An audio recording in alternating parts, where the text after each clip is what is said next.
उशिरा झालेली आहे, काय नेमकं मंथन झालेलं आहे पक्षाचं? लोकसभा निवडणूक झाल्यानंतर ज्या पद्धतीने पराभव झाला ती चिंतनीय बाब आहे। सर्व कार्यकर्ते नेते मतदार चिंतित आहे की हा पराभव झाला कसा आणि एवढ्या फरकाने होईल अशी आम्हाला अपेक्षा नव्हती, परंतु शेवटी पक्षाचं काम करावं लागतं। उशिरा ही बैठक त्या ठिकाणी घेण्यात आली, त्याबद्दल दिलगिरी व्यक्त करतो, परंतु चिंतेची बाब आहे। हा जळगाव जिल्हा पक्षाची फूट झाल्यानंतर ही देशाचे नेते आदरणीय पवारसाहेब यांच्या पाठीशी एकनिष्ठ राहिला, 100% सर्व त्या ठिकाणी लोकांनी काम केलं, परंतु एवढा पराभव दोन्ही मतदारसंघामध्ये ही चिंतेची बाब आहे।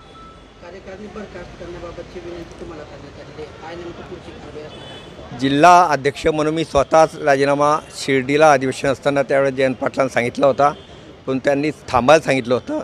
माझा राजीनामा मी पक्षाकडे पाठवून देतो आहे। प्रामुख्याने नैतिक जबाबदारी म्हणून या ठिकाणी मी माझा राजीनामा दिलेला आहे।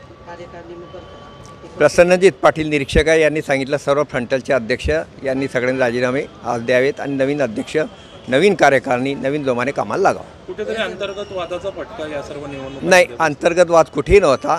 का झालं कसं झालं आहे प्रत्येक चिंतेची बाब आहे। प्रत्येक उमेदवाराने प्रत्येक मतदाराने नेत्याने स्वतःच्या आरशासमोर माझ्या गावात कुठे कमी पडलो हे जर त्या ठिकाणी चिंतन केलं तर उत्तर त्याच्यासमोर येईल।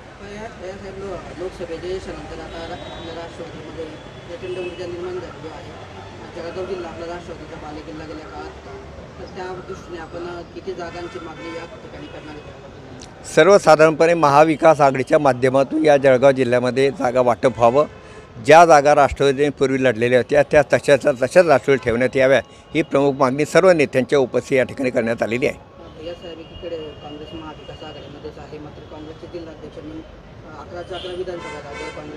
दुर्दैव आहे की जिल्हा अध्यक्ष म्हणता 11 जागा लढू, प्रदेश अध्यक्ष म्हणता महाविकास आघाडी लढू, त्यांनी एकमत करावं।